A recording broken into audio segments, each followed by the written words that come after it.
الرحمن الرحيم. طبعا أنا أتمنى أن يكون تركيز على العبارات. في عبارات تعطي معاني غير، مثلا حل القضية الجنوبية، في بعضها بيحل حلها معناتها إنهاء القضية الجنوبية.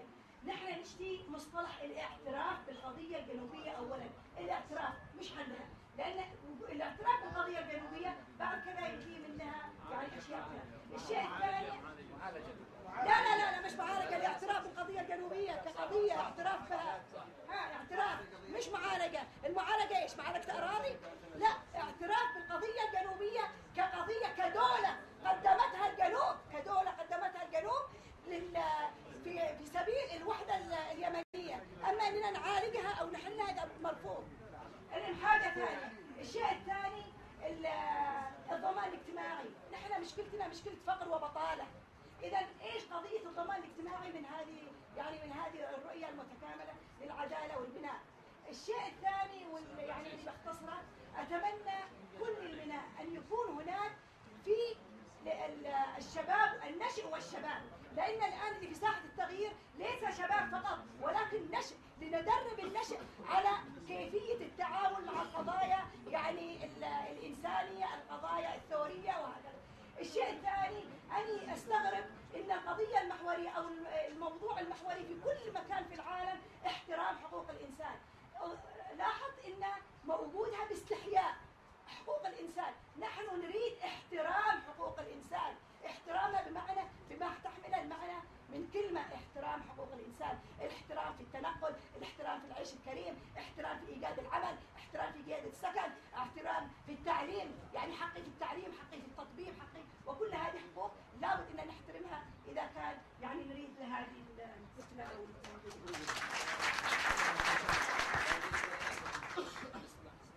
ونفتح حنفتح النقاش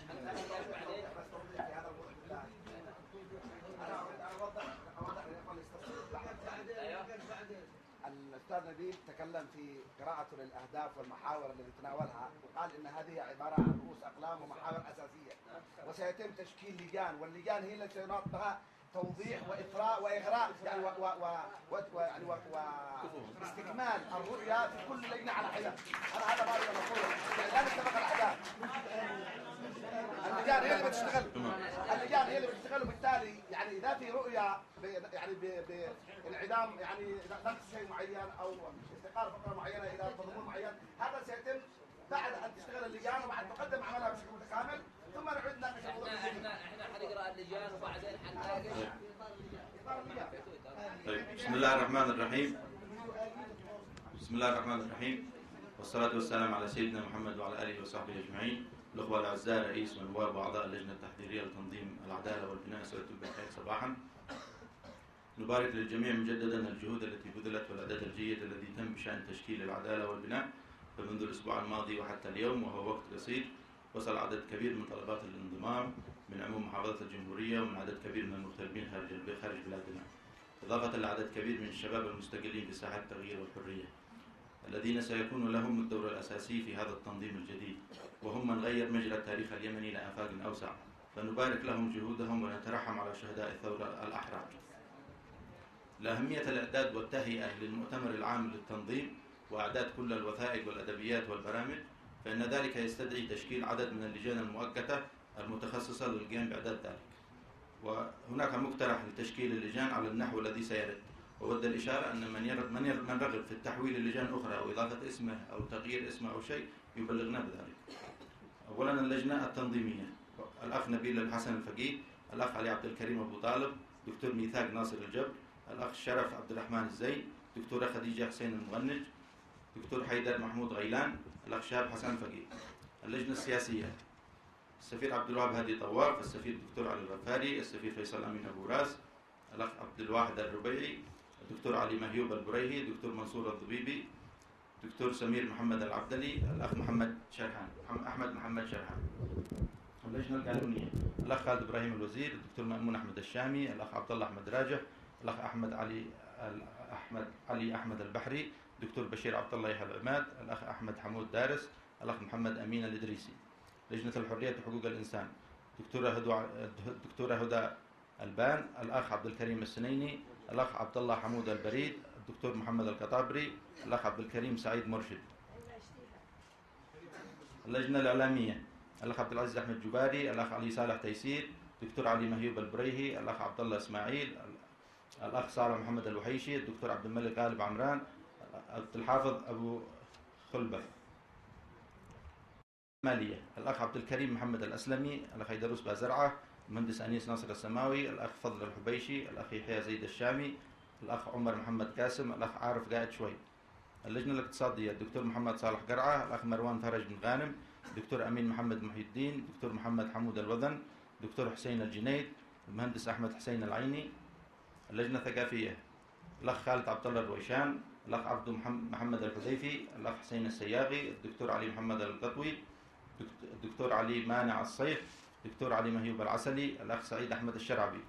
اللجنة التربوية: الدكتور فضل علي أبو غانم، دكتور عبد الله مبارك الغيثي، دكتور عبد الله علي النجار، دكتور محمد أحمد البخيتي، دكتور محمد حمود الزهيري، دكتور عبد المجيد قاسم اليهاري، دكتور عبد الله محمد الشامي، دكتور محمد قاسم قحوان، دكتور أحمد علي أبو لحم.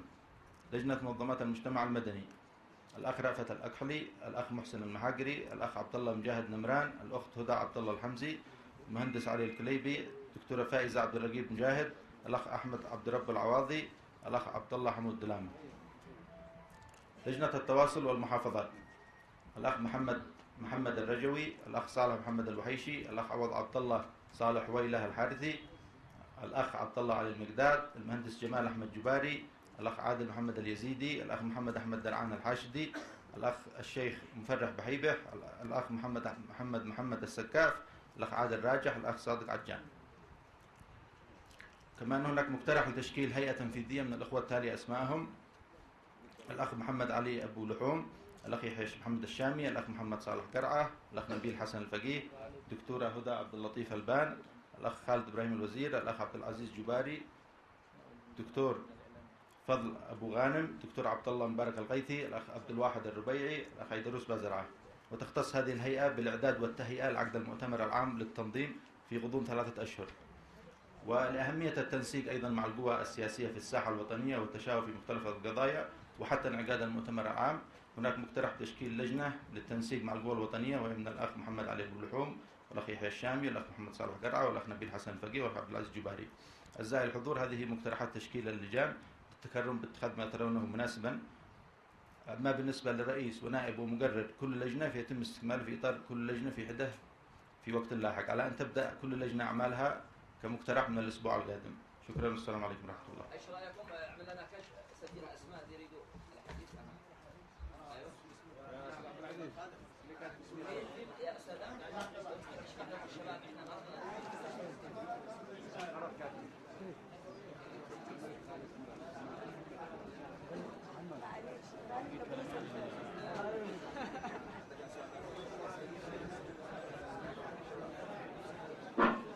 لو سمحتوا بس ملاحظة بسيطة ما دام الإخوان بيسجلوا الأسماء، لو سمحتوا البعض بيطرح بالنسبة لقضية الشباب، أين الشباب من التشكيلات الموجودة؟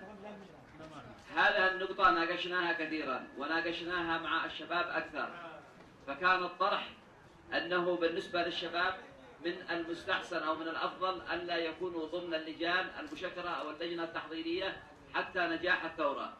ونحن حرصنا في تنظيم العدالة والبناء ألا ندخل إلى ساحات التغيير لكسب عضوية الشباب وشق الصف داخل الساحات، فحرصنا كل الحرص أن يكونوا هم جزء أساسي إلى نجاح الثورة، بل أكثر من ذلك الحديث الذي اتفق عليه أو تحدثنا فيه مع الشباب أن يكون هناك 25% من تشكيلات التنظيم للشباب في مختلف محافظات الجمهورية. فأعتقد أنه بالنسبة للشباب أن هذا الموضوع يعني قد ناقشناه بما فيه الكفاية مع الأخوان. تفضل. في كلمة نعمل ربع ساعة قد نواصل ربع ساعة ونخلص يعني. تفضل.